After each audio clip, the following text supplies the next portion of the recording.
Okay, so welcome everyone to today's session of the IAMP seminar. For those who are joining us for the first time, this is an online seminar organized by the International Association of Mathematical Physics. And it takes place online approximately every 2 weeks. You can find the complete program on the webpage of the association, and you are very welcome to go over the page and explore the other activities. So today we have the pleasure to have Piet Lammers here from Sorbonne University, who is going to tell us something about six-vertex model and GFF convergence. Thank you very much. Thank you, Margherita, and thanks to all the organizers for inviting me. So indeed, I will give a talk about the six-vertex model today. And I would like to keep it very informal, so if you have any questions, please feel free to interrupt me. So this is based on a recent joint work with Duminil-Copin, Kozlowski, and Jan Manolescu. And we put it, we submitted it to arXiv a few weeks ago. So I will, okay, first I will give a sort of very high-level introduction into, okay, six-vertex model, the random cluster model, and continuous phase transitions in 2D. Then I will define rigorously the model and the main results. Then I will give a short note on conformal invariance, and then I will give an overview of the proof. But then we're going to zoom in on the two-point correlation function. So in fact, it turns out that the two-point correlation function is somehow the key to unlocking the results that we were looking for. Okay, so let's start. So the six-vertex model is a model of 2D. It's a 2D lattice model, which means that there's somehow the square lattice in 2D, and the randomness lives on this lattice. And of course, there are also other models that we know, such as the percolation model. And it is generally believed that those models, when they undergo a continuous phase transition in 2D, they exhibit some very special behavior. So I think that many people will be aware of this, but I will quickly give a very short introduction. So there has been a long history in physics of studying continuous phase transitions.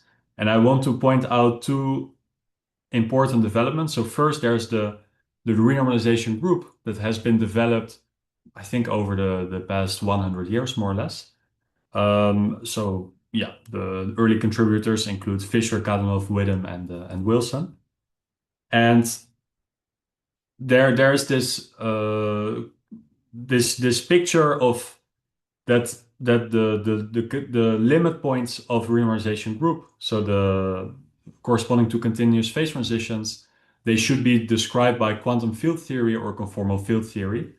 So early contributors to that include Patashinsky, Prokofsky, and Polyakov. And actually, this is not only a 2D theory, but in 2D, this theory is particularly rich because the conformal invariance tells you that you should be scale invariant, rotation invariant, but also conformally invariant. And in 2D, the conformal group is particularly rich. So in fact, the same is expected, to the best of my understanding, in higher dimensions. But the conformal group is so rich that it gives you a lot of structure. And CFTs and QFTs, they are, I wouldn't say everything is understood because they are very actively studied at this day, but we have a lot of tools to study them. So now I will talk a little bit about percolation theory. So I already put the percolation picture before, it was the one in the middle. But in percolation, you can imagine that you have a 2D lattice, and then you look at the edges, but you randomly knock out some of the edges. So in this example, I'm looking at the 2D lattice, I put it like that. The edges, they are blue, right? So I look at the blue clusters. And I look at the, sort of the geometry of these blue clusters. And now, of course, in 2D, there's a very special planar structure which tells you that we can also consider the dual percolation, which are the red edges, and we can also define the interfaces between them.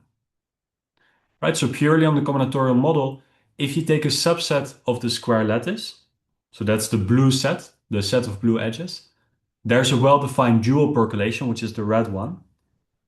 And there's a family of interfaces, which are green in this picture.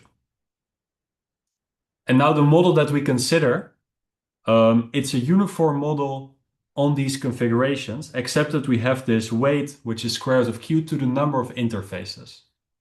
So when I change q, I'm changing in expectation the number of loops, the number of interfaces that appear in the model. Oh. Right.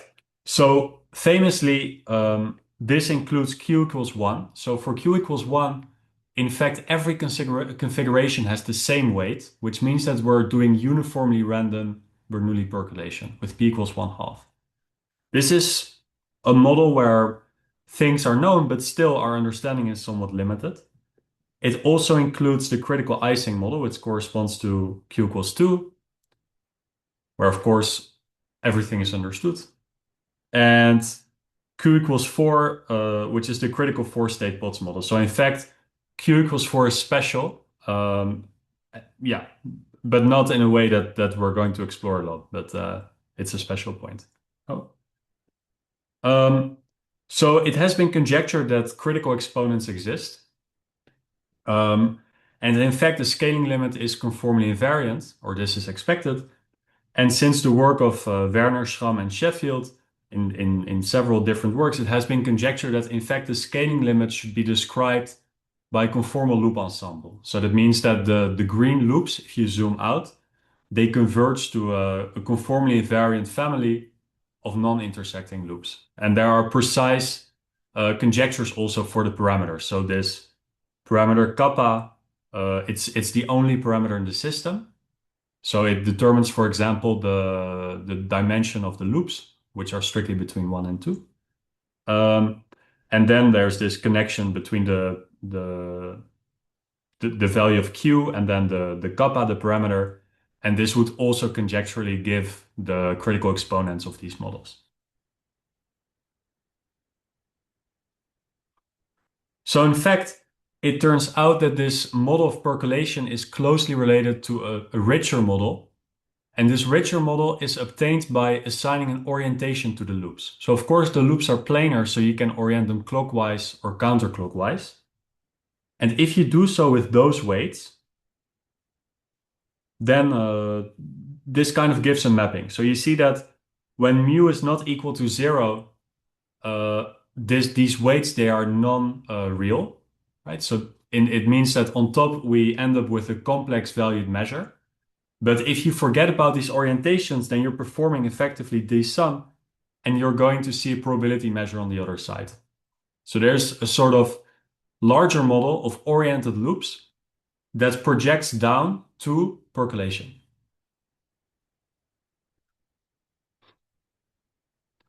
And one way of interpreting these oriented loops is by saying that they encode a height function. So basically what it means is that whenever I walk on a loop, which is now oriented, I always keep kind of the higher value on the right?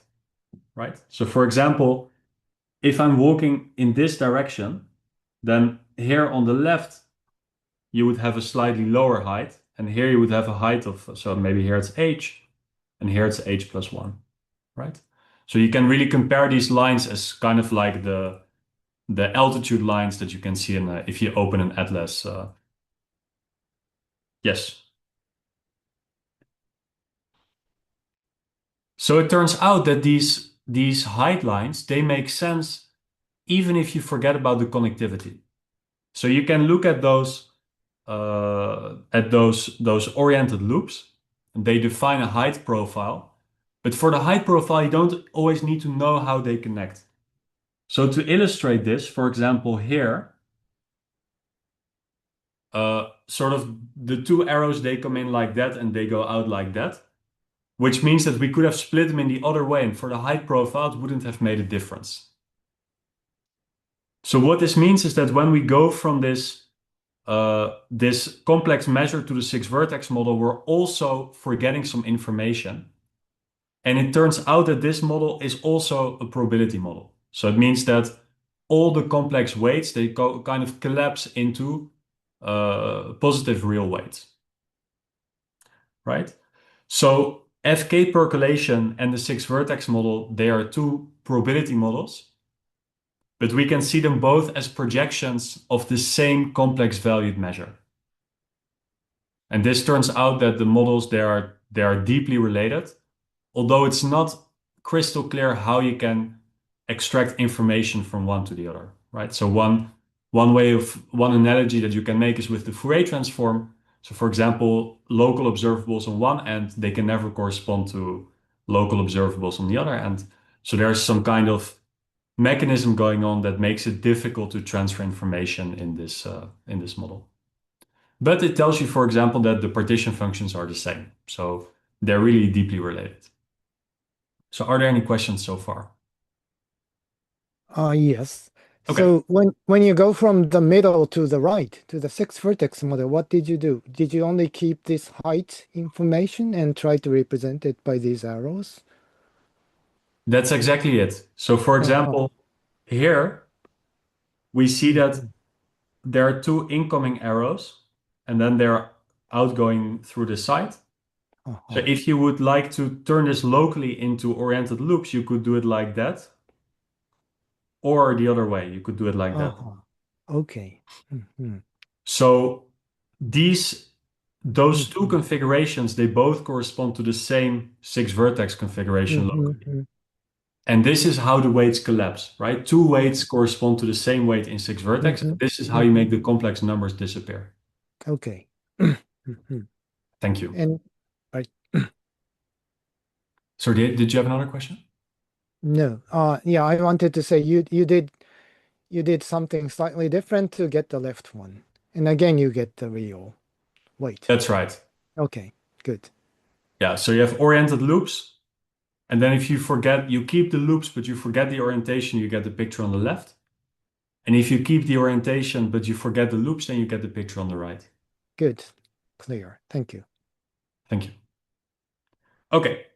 So now I would like to give an abstract definition of the six-vertex model.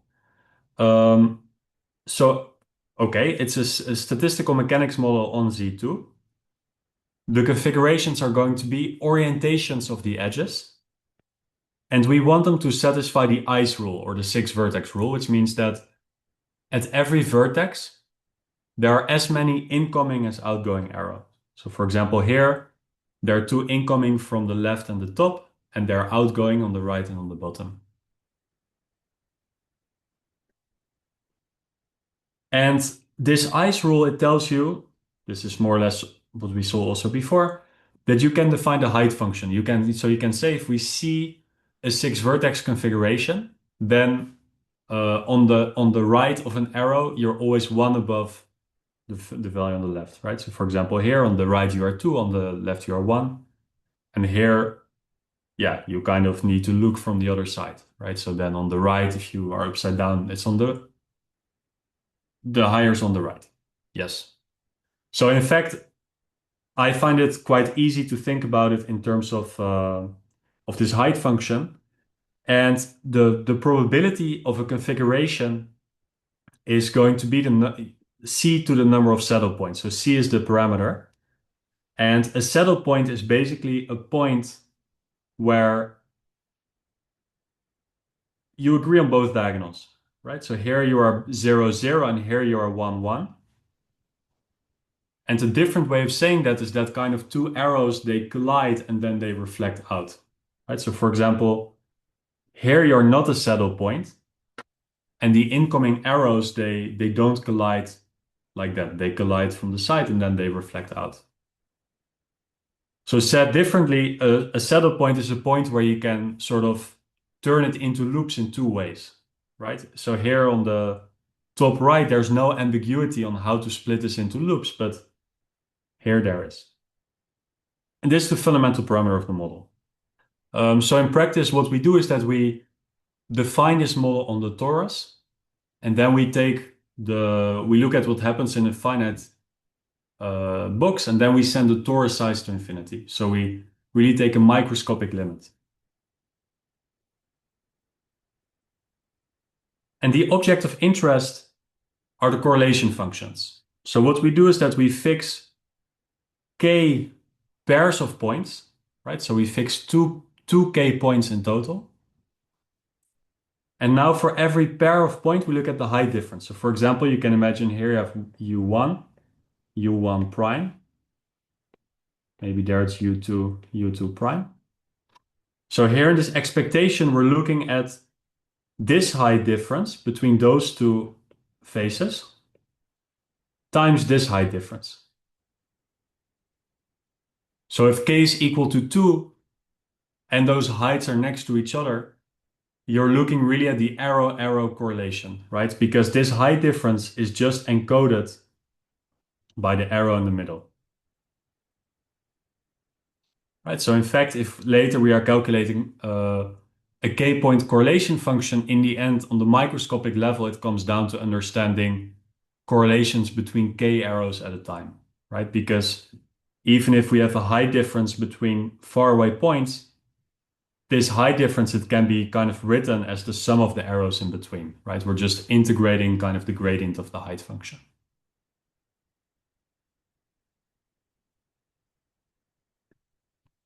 Okay. So in this picture, this is a simulation. I think I chose the parameter c equals to 1. And I took fixed boundary conditions just because it's easy. And I let the system run for a long time just to get an impression of what you see. And yeah, so this is the picture. I will say what is the scaling limit that we proved, but yeah, I just want to show these pictures to get an impression.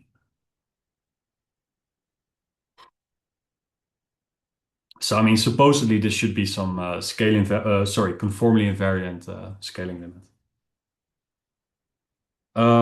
Right.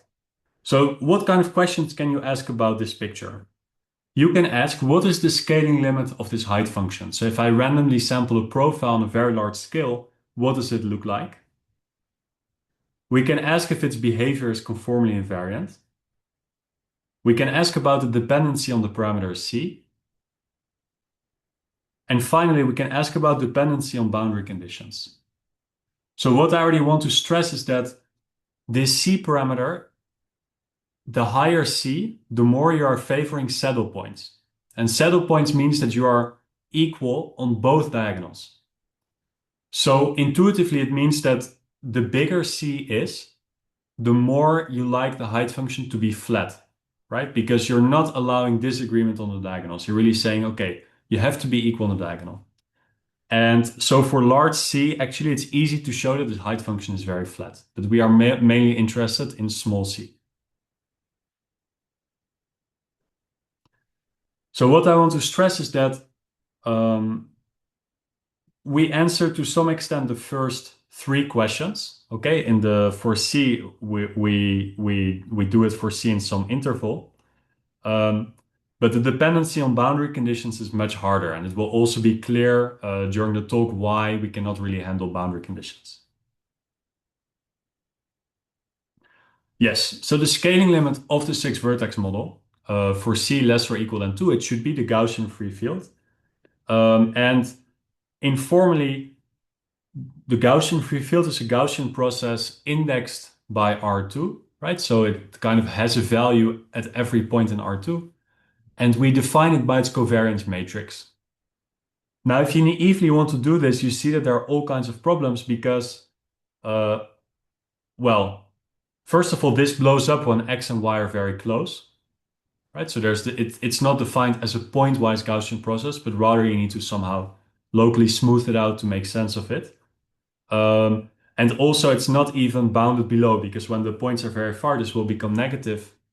And what it means is that we can only make sense of the gradient. So yeah, if you really want to work with a full plane Gaussian free field in 2D, then you need to somehow get around these problems. Yeah, right. So It's not defined pointwise because it blows up when points get close. And here it's not, yeah, it's only defined as a gradient because you're not bounded below. So there are two solutions to this. Actually, each solution solves kind of both problems. So first thing that you can do is that you can sort of locally average the field. So, right? So rather than evaluating it pointwise, you take local averages.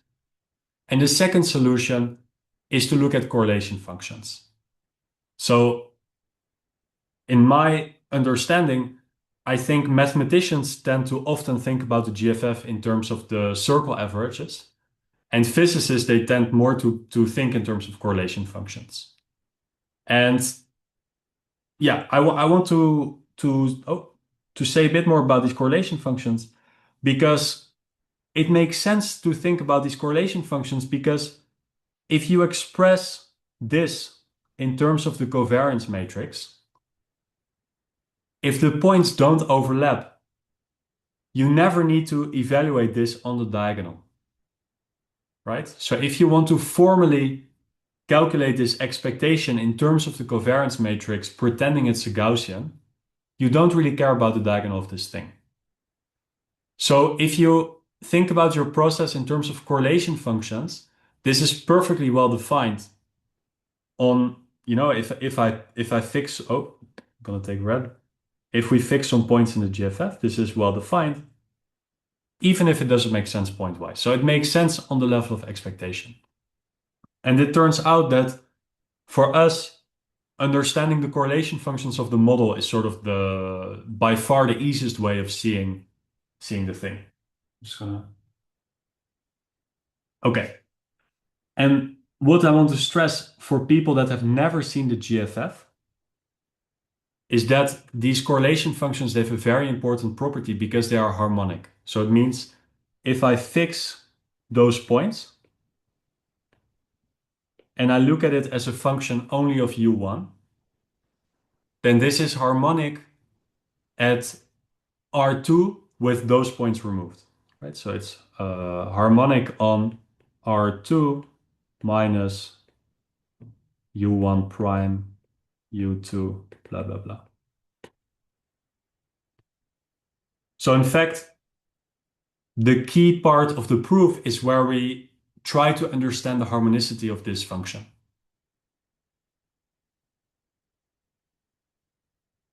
Okay. So it has been conjectured that for c less or equal than 2, right? So for c bigger than 2, we know that the function is flat. And now for c between 0 and 2, it has been conjectured that the height function converges to the GFF. We just have this prefactor, right? It's sigma times gamma. And we have an explicit expression for sigma. So it means that we really know what is the scaling limit exactly. And the proof works in the sense of test functions and correlation functions. But today we will only focus on the correlation functions. So Kenyon already proved this for the dimer model, which is the free fermion point. So the free fermion point is a very special point. It means that when you look at the model in a specific way, it looks like they're non-interacting particles. And this is very special, and we know that it doesn't happen outside of this very special point. And so we managed to obtain the convergence, including the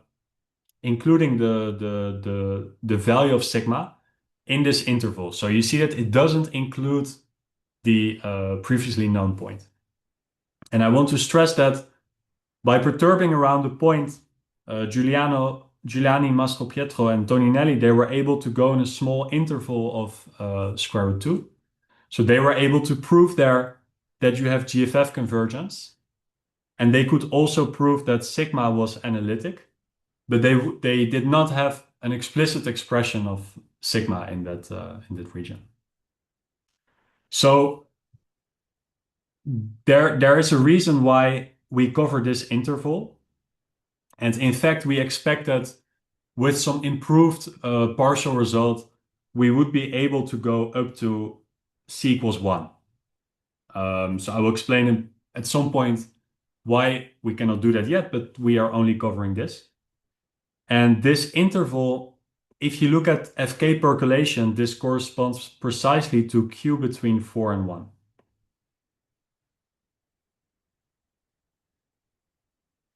So in fact, the bound 4, it's clear why we have this bound, because yeah, it's kind of the transition point for discontinuous phase transition. So above Q equals 4, we know that there's no continuous phase transition. And this is where the FKG inequality fails. So the FKG inequality, to the best of my understanding, it doesn't really have physical meaning, but it's the point where a lot of mathematical proofs start to fail. Okay. So are there any questions? So how does this C and Q correspond to each other? Is Q equal 1 corresponding to C equal 2, or like isn't it that simple? So I must admit that I don't really remember, but I think that Q equals 0, it corresponds, if I'm not mistaken, to C equals maybe something like this. I'm not absolutely certain. But even if, okay, so Q equals 0, it's still strictly contained in this interval. So what you see is that really this C equals 1, it's really a much bigger class than random cluster model with positive Q. Okay, thanks. Thank you. Right, so we're trying to understand this picture. Okay, so now we're gonna turn to the proof, and conformal functions, so holomorphic functions in 2D, you can locally see them as, so locally they behave like a rotation plus a scaling. So this kind of suggests an exciting strategy, which is, okay, if I have a model which has scale invariance and rotation invariance, maybe we can also prove that it's conformally invariant. So of course, if you would like to make that rigorous, there's a lot of technical stuff that you need to take care of, because, okay, globally holomorphic functions, they're not only a scaling and a rotation. And so the answer is that maybe you could implement this strategy if you have access to some additional regularity. And this regularity then becomes very important to formally make sense of this idea. Right. So that is, to some extent, you could say that this is what we do in this very specific model. So we use two external inputs to our result, which is what you can essentially think of it as rotation invariance and scale invariance. So the rotation invariance, it's a little bit more explicit. So we know that the interfaces of FK percolation, they, in the scaling limit, they become rotation invariant. So in fact, what it means formally is that any subsequential scaling limit of the loops, they are rotation invariant, right? So another way of saying it is that if I zoom out a lot, but I fix by how far I zoom, then the system and the rotated system, they're very close to each other. And this basically implies the rotation invariance of the correlation function. So we use as external input that the correlation functions of 6-vertex are invariant under rotations. The other input is an estimate on the free energy. So you can look at the free energy under kind of perturbing the system. So I won't explain in full detail. And it turns out that the free energy is twice differentiable. So if you go back to the analysis definition of twice differentiability, it means that some observable of the system, if you want, converges as you send epsilon to 0. So the fact that this free energy is twice differentiable, we interpret it as some kind of scale invariance by relating this second derivative two unobservable in the system, right? So we kind of say we have a scale invariant scaling limit. Sorry, excuse me. We have a rotation invariant scaling limit, but because we have one observable that's also scale invariant, we can kind of turn the handle and see that we have in fact conformal invariance.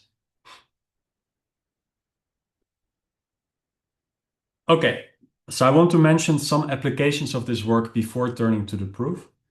And there's a large group of people, including Johan and Hugo, who are working on extracting the critical exponents of FK percolation. So using this work, I said before that it's not so easy to get any information on FK from 6-vertex. But in the specific case of the 1 and the 2 arm, you can actually do it. So you get the 1 and the 2 arm exponent of the random cluster model for Q between 1 and 4. And future works in this direction, I mean, the end goal is, of course, to be able to extract all the critical exponents and perhaps even stronger to get the CLE convergence. So it turns out that for CLE convergence, you need to understand certain observables of the FK percolation that we cannot currently push into this Baxter-Kellens-Wu coupling. So for some observables, you can say, okay, this observable in FK, it's equal to some other observable in the 6-vertex model. But we cannot do that for all observables, and we don't know how to handle this problem yet. Okay, so now I will give a very high-level overview of the proof. So what I mentioned before is that we're going to focus on the correlation functions. And it turns out that they can be expressed in terms of the transfer matrix. So the fact that we can use a transfer matrix, that also explains why handling boundary conditions is difficult. The transfer matrix is very adapted to putting your model on the torus or a cylinder and then taking limits. So that explains, yeah, maybe there's a way around, but that is for the future. And there's a different way to express our correlation functions, namely in terms of a spin representation. So a spin representation is very closely related to percolation theory. It basically means that we can bound certain correlation functions by counting percolation loops in the system. And because we know quite well how to do that within percolation theory, we can get very good bounds on these correlation functions. And yeah, I mentioned it before, the end goal is to prove that these correlation functions are harmonic in the scaling limit. So if you zoom out and you look at these correlation functions, they should be described by harmonic functions. So are there any questions till now?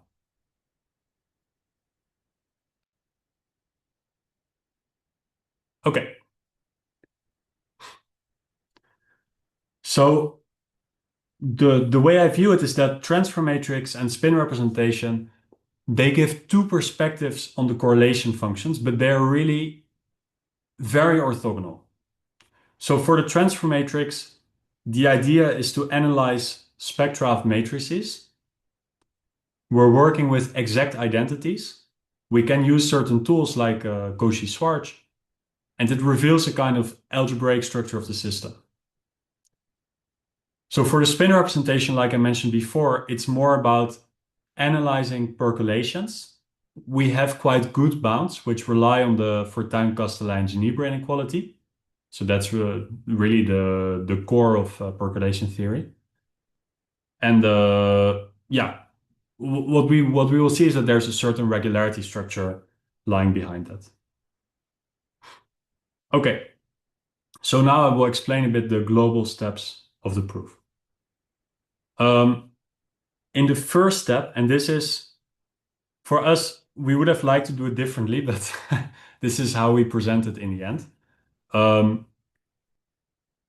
If we look at the rescaled two-point function, right? So you take really a two-point function of 6-vertex. So it means you look at the product of two height differences. And remember this expectation of the product, because you can decompose this into small steps. In the end, this comes down to understanding the arrow-arrow correlation, right? So in the end, what we do is that we somehow calculate the arrow-arrow correlation. So the two possibilities are either it converges to sigma squared times the one of the GFF for some sigma that we identify later, or we have the subsequential convergence. But if we have this subsequential convergence, we can actually subsequentially converge to two scaling limits with a different sigma. So maybe this is not so intuitive, but maybe let me explain in a few words why this is the case. If this doesn't happen, so if that one doesn't happen, then what do we have? What you can kind of imagine is that phi 2, it converges to something like sigma squared phi 2 GFF plus maybe some sigma tilde squared phi 2 GFF, but with a mass.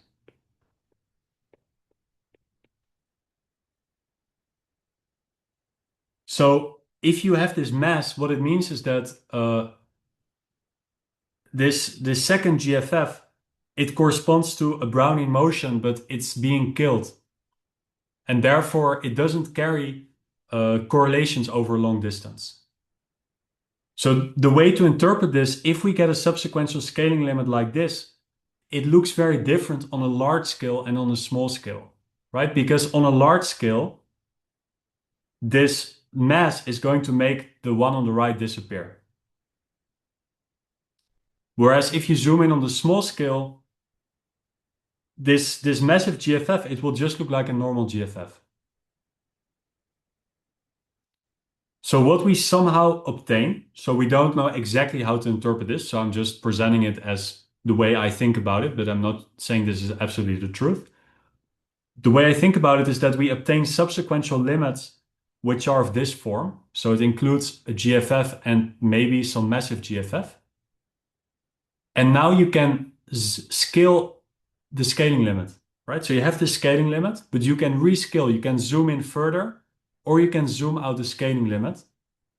And this allows you to get either this one, right? So you get sigma, or you get this one, and it's related to sigma plus sigma tilde. Maybe it's something like this.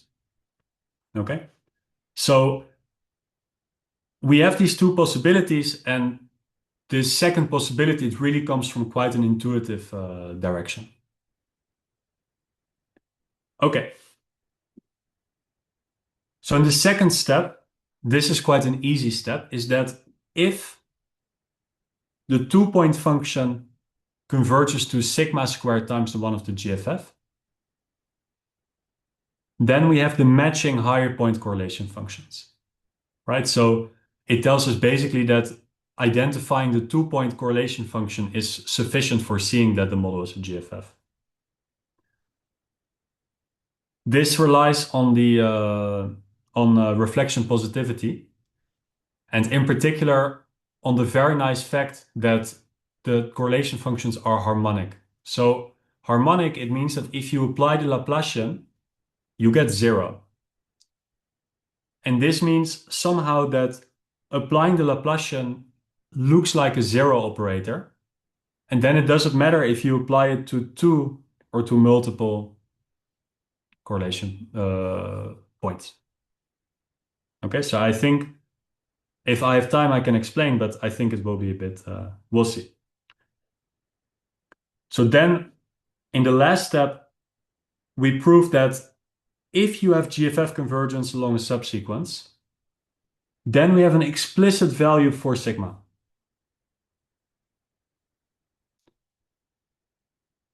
So this allows you to bootstrap the system because this is impossible. And then you are automatically left with that case. And then you know also what is sigma. Right? So in the first step of the proof, we potentially end up with a GFF plus some kind of massive GFF. But then we have this exact input that tells us that we can actually calculate sigma, and this rules out that there's some contribution coming from a massive GFF.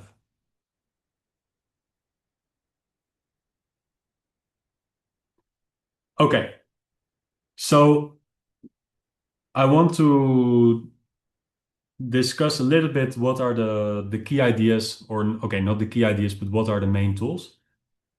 So in the two-point function, the main tools are that we have this transfer matrix, and the other key input is this rotational invariance. So in fact, the rotational invariance, it comes from the Yang-Baxter equation, right? We don't really touch on Yang-Baxter in our paper because we use the rotation invariance as an input. But the Yang-Baxter equation is an essential tool in establishing this rotation invariance. And this is how it comes into play. So the second part is a little bit easier. It relies mainly on Cauchy-Schwarz, or if you want, the reflection positivity. So I can explain that in a second. But this is really, yeah, I would say that this first part is really much harder than the second part. And finally, to explicitly calculate sigma, by the way, I think it's sigma squared, but I'm not sure. To explicitly calculate sigma squared, you need some hard input, right? So Yang-Baxter, it tells you that things are equal, but it's never going to tell you, okay, sigma is equal to this. And it turns out that this second derivative, it can be calculated using the Bethe Ansatz. So Bethe Ansatz is it's a very it's a tool that allows you to calculate a lot of stuff. But personally, I don't find it the most easy, the easiest way of doing things. But you need this Bethe Ansatz to calculate some quantity in the model that otherwise you would never be able to obtain. Okay?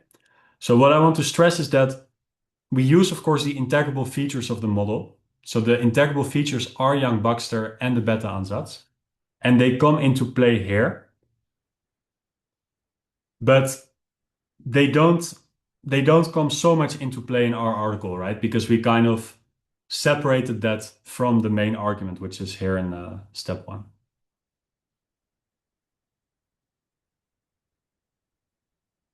Okay. And what I want to stress is that at every step, we use percolation theory. So these regularity bounds coming from percolation, they play an important role, for example, to show that we can actually take limits, that things converge, etc.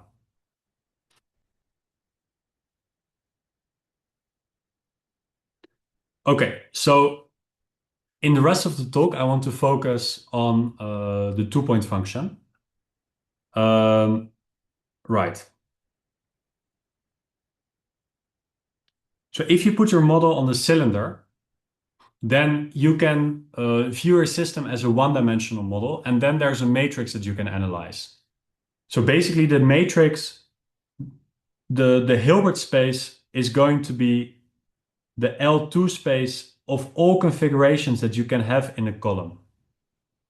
Right? So you can say, okay, I look in a column, what happens there? And this distributions, they generate a Hilbert space. Now, what's important is that my model has a symmetry.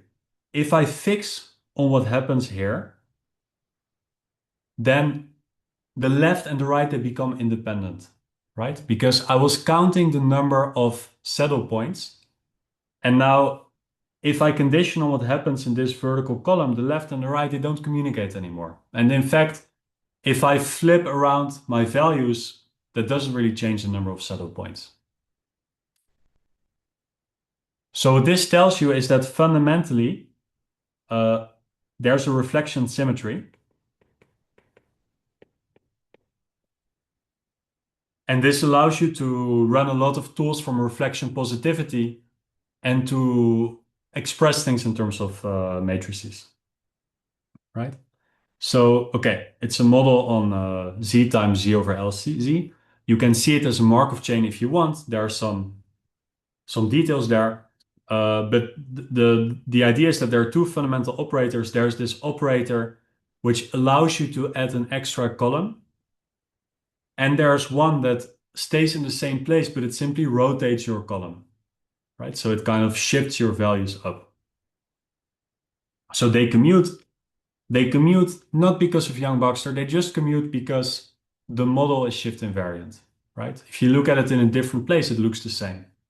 So this is really a very basic property. And we can also write down some very simple properties of these operators. So for example, T of 0, L, well, if my cylinder has circumference L, if I shift L times, I'm back in the same place, right? So T of L, this is just the identity, which means that all the eigenvalues must lie in the unit circle. On the other hand, this reflection symmetry, it tells you that this one is Hermitian,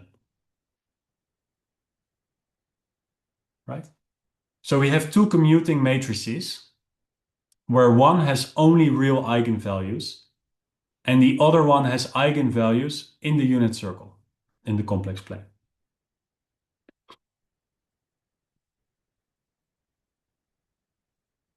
So in fact, all of our correlation functions can be expressed in terms of such operators. In fact, we need one more operator that is to measure an arrow, but I won't go into detail. But in particular, the 2-point function can be expressed like this. So what we're doing here is that we're saying we measure this height difference, the expectation of this height difference times the expectation of the other height difference. And we can express this in terms of this formula.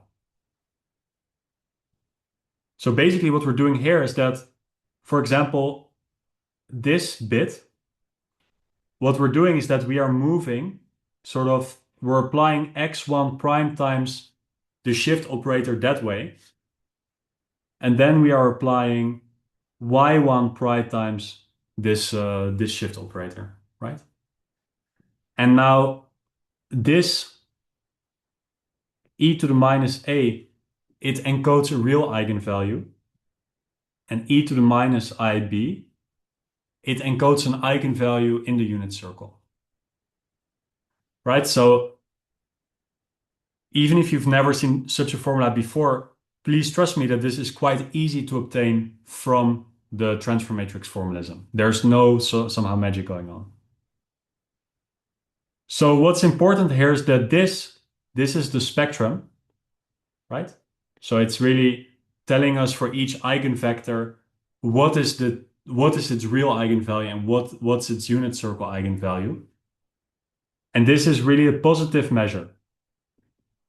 So yeah, using reflection positivity, etc., we can see that it doesn't have negative weights or complex weights, right? So now there's an interplay going on because we have the correlation functions, we have a spectral measure, and then we have this integrand, we have this interesting identity. And now we can play a game where we try to somehow extract information on one side from the other side. But before doing that, I want to stress one more thing, and this is really somehow the key of our analysis. Here we are encoding the two eigenvalues, right? So A, it's kind of encoding the real one, and the B, it's encoding the angle of the one in the unit circle. Now suppose for a second that they're equal. So if they are equal, then we can formally write our two numbers as complex numbers, right? Because we have two real numbers. Okay, they just identify a point in the complex plane. And if we do that, then it's trivial to see that this formula is equal to this formula.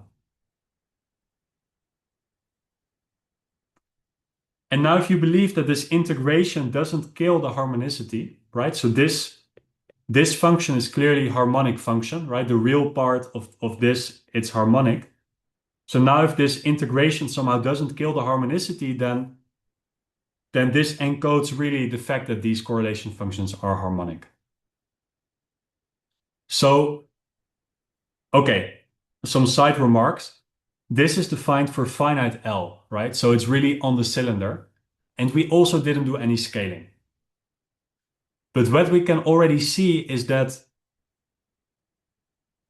sort of the picture that we're going to have in the limit. So in the limit, the picture that we're going to have is that if you send first L to infinity, and then you rescale, then you have this property, right? So understanding the spectrum and in particular this relation between the eigenvalues, this is the key to understanding harmonicity of this function.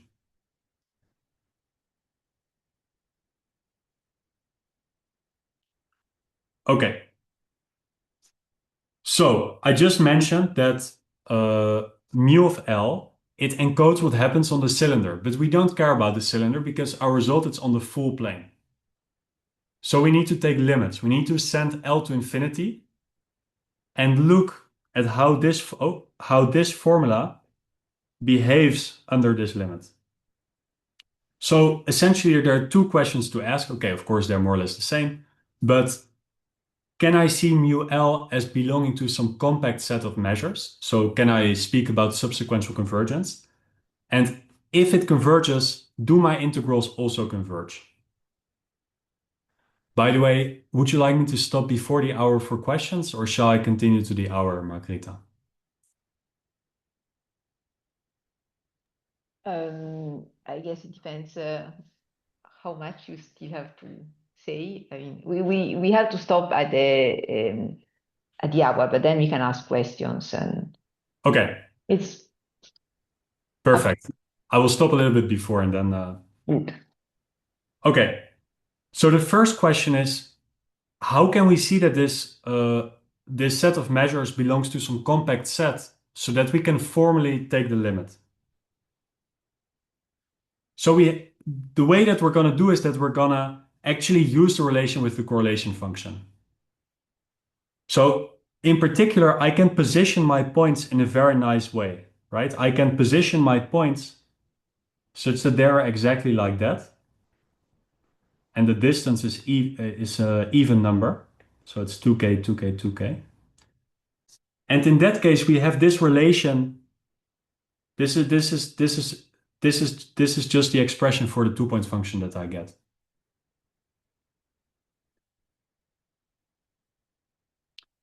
But what we can see is that this integrand, this is bigger than 0.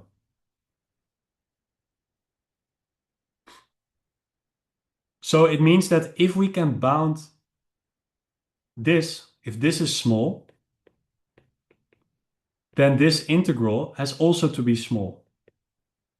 And in fact, we can see where this is big. So in fact, this is really bigger than some epsilon if k is approximately, let me phrase it differently.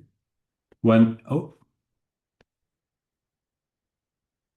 is approximately 1 over k, right? So if a is approximately 1 over k, then this is approximately equal to 1, then this is bigger than some constant, and then we get some interesting bounds, right? So in particular, what it tells us is that we have a bound of this form, right? It tells us that if a is approximately 1 over k, then this integrand is uniformly positive. And because there are no cancellations, I can relate it to the 2-point function.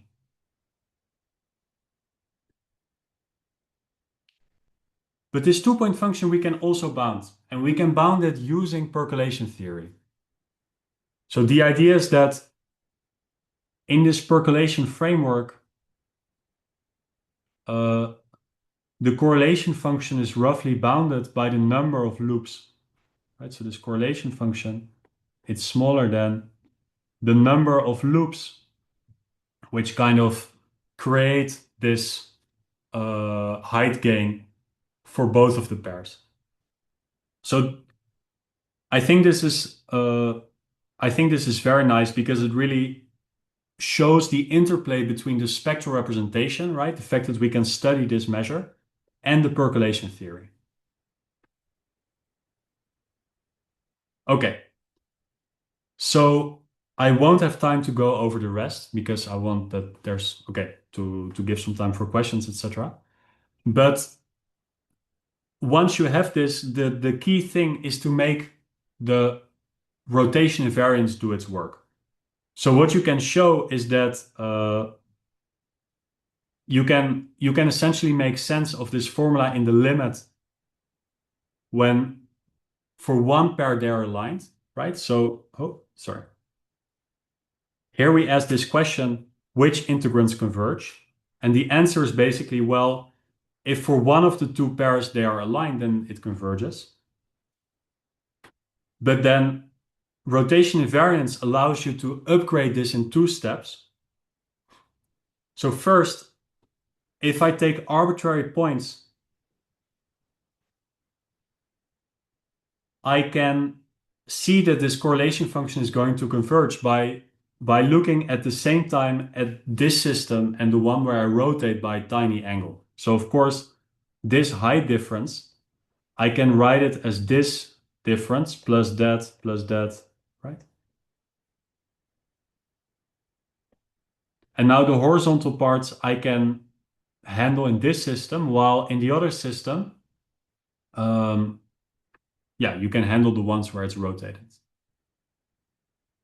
So this is somehow, okay, that's the first part where the rotation invariance comes in.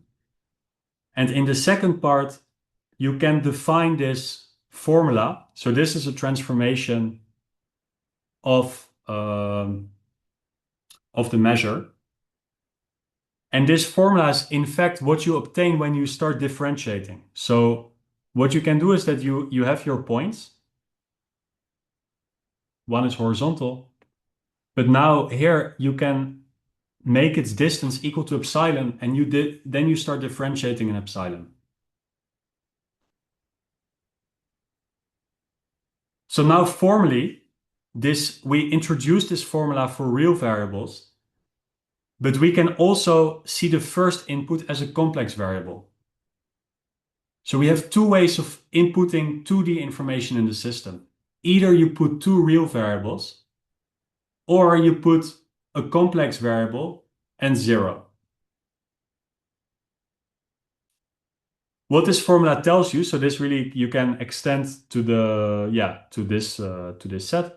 And what this formula does, it kind of encodes in a very deep way the rotational symmetry. So it's a transformation of your spectral measure, but it encodes symmetries that the spectral measure must have thanks to the rotation invariance, right? So it links the complex analysis to the rotation invariance.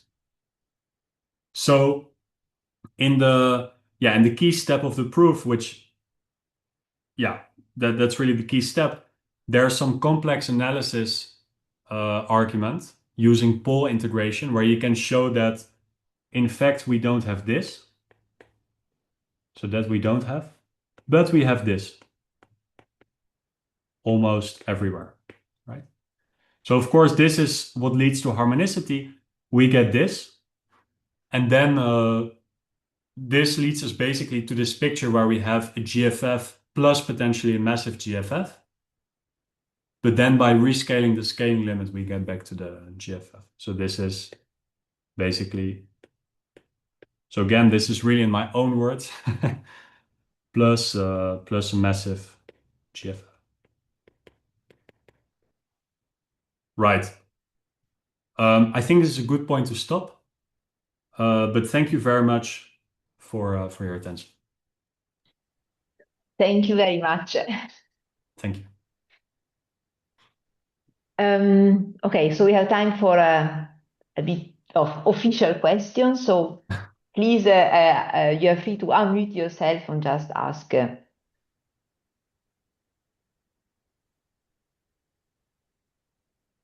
Well, otherwise I can start first.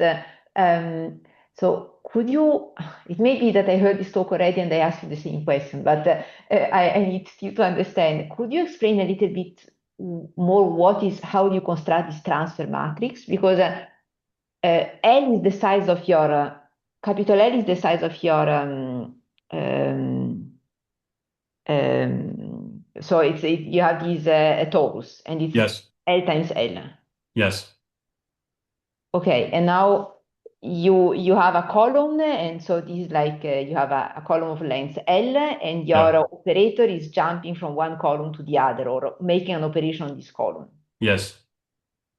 And then the way I understand a transfer matrix, then you have this operator and you have to take this operation L times. Yes, that's right. Okay, so but then so when you write this d mu L, are you hiding there? Is this already the operator T to the, because in my head, I mean, the point of transfer matrix is that instead of taking something like L squared, you just take one operator L times, and then you have to cite this operator. So these, when you have this formula at the end, I don't see any power L. That's why I was confused.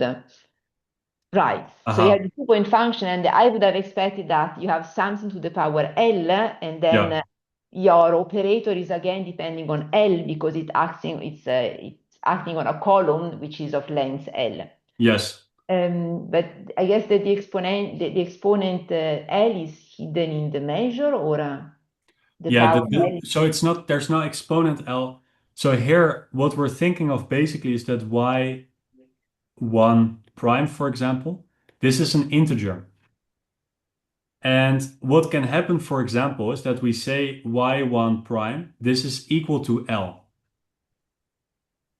That can happen, right? So it means that, in fact, those 2 points, they're on the same level, but we just encode it as if it would wind around once around the cylinder, right? This would Well, be I think silly to that, do, yeah. but it's something that you could do. And now what you see here is that B, it's in fact going to be in 2 pi over Yeah. L times Z.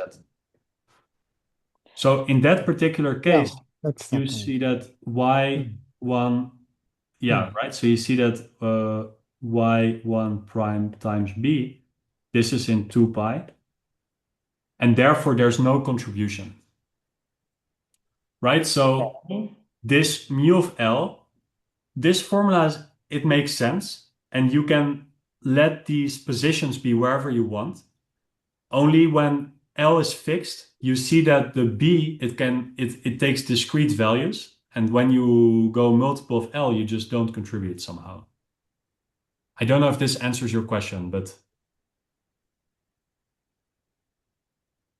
I mean, you are looking at 2-point function, they can be very far away, the points, right?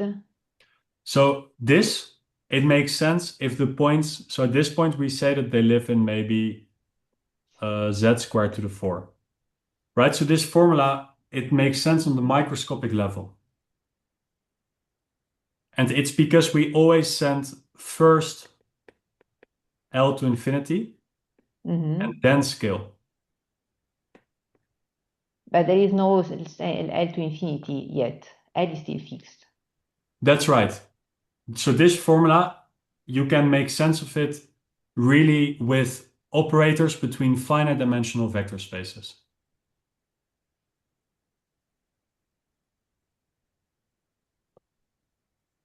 Right? So this formula, it's really an exact identity, which tells you that, okay, if you take a cylinder of circumference L, L is completely fixed, and I fix discrete points on this cylinder, then we have this expression for the 2-point function.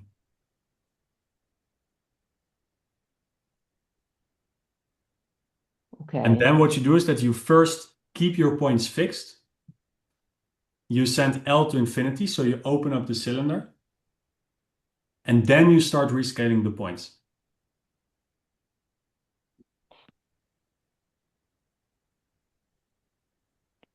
Okay. Okay, I still don't see where is the transfer operator, but I see the. I would be happy to give a definition of the transfer operator, but it would take maybe a few minutes. So Okay, okay, that's fine. It's fine. Thank you. okay, but it's really not difficult to get it. Like there's a very natural definition. So Yeah, I think that's kind of standard, but can I ask a related question? So, first of all, your first picture that you gave us is that A and B becomes miraculously the same, yes, and so mu is only, yeah, mu only has value there. Then of course you will see this nice harmonic structure. But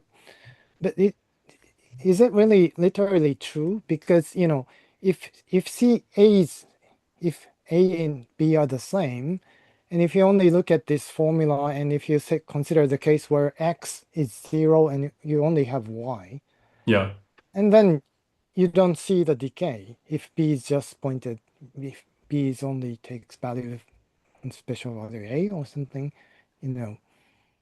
And this is a naive question, but from this formula, you see the decay in X direction, but you just see oscillation in Y direction, right? yes. So if you believe literally your picture that A and B becomes the same, Yeah. and it's sort of contradictory because you don't see the decay in Y direction. Okay, so actually, at some point we can see that you can consider only the x direction, and I personally didn't go into trying to calculate what this formula looks exactly in the y direction. Okay. But I can give explicitly the structure of Mm. A because maybe it's easy to see it. Mm-hmm. Mm-hmm. So actually in the limit d mu of A, this is going to be sigma squared divided by 2 pi times 1 over A dA. Mm-hmm. So A, Mm-hmm. it's a strictly positive real number. Mm-hmm. Mm-hmm.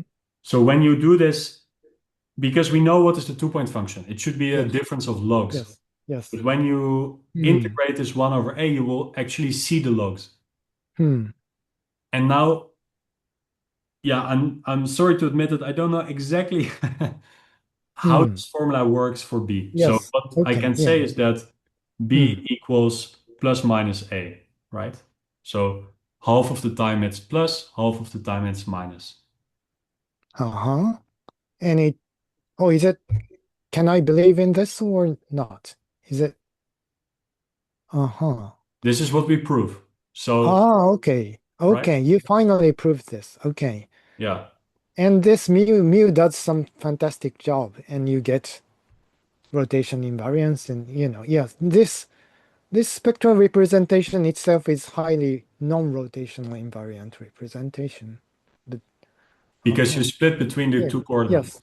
Yes. Yes, Yes. that's right. Yes. Yes. And but mu does a miraculous job and recovers the rotation invariance somehow. Yeah. Okay. Yeah, yeah. Uh-huh. And Hmm. this, yeah, so Yeah. what we do is that basically, yeah, we somehow show that in fact Mhm. the measure is concentrated on the subdiagonal.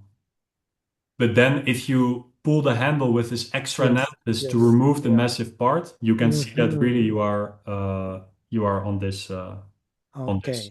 Okay. Yes. diagonals. That's beautiful. Hmm. Thank you. Thank you.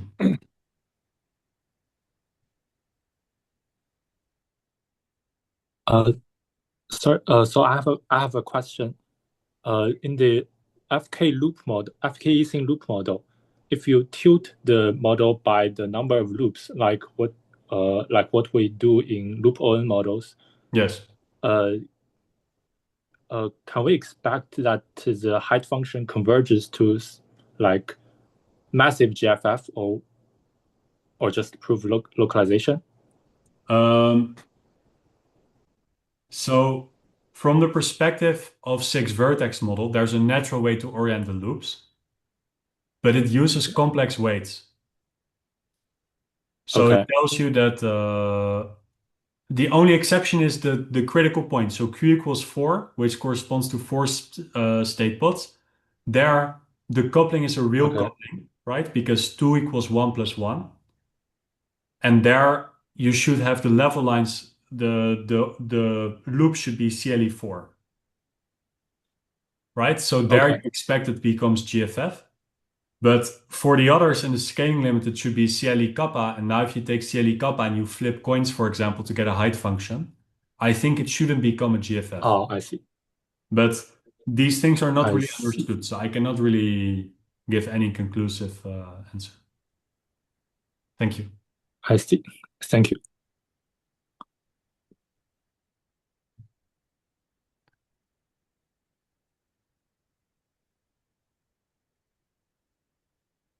Yes, Hal? Yes, Questions? yeah, this is a naive question, but it's kind of surprising that your method does not cover the free fermion point, Yes. which is usually regarded to be the easiest. Yeah. Yes, so but you also say that you have hope of covering this. Yes, free fermion point and go back down to what? Something Yes. like yes, C equal 1, you said. Yeah, so thank you for this Yeah. question. Mm-hmm. So in fact, the percolation, it has FKG for Q bigger than 1. And that means C bigger than square root of 3. And we need this for the rotation invariance.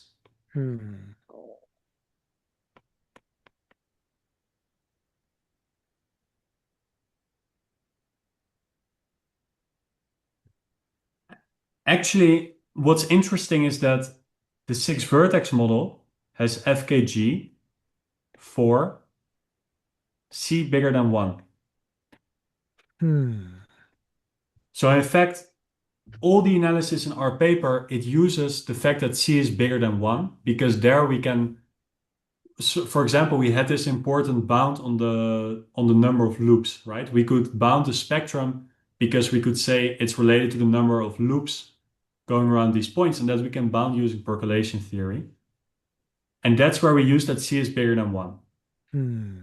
Now, Yang-Baxter for six-vertex is valid for any C, right? And Yang-Baxter is supposed to lead to rotation invariance. So the question is, can we do Yang-Baxter rotation invariance for six-vertex without passing through FK percolation? So if you can do this, which I would expect to be true, but okay, of course, we tried, but we didn't get any conclusive answer. But if you can prove this, you get the result up to C equals 1. Okay, the spectral representation and the reflection positivity part is okay for NEC. Is it correct? That's right. Yes. Okay. Yeah. Good. Oh, very interesting. Thank you. Thank you.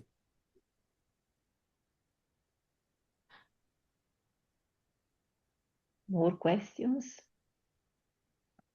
Comments?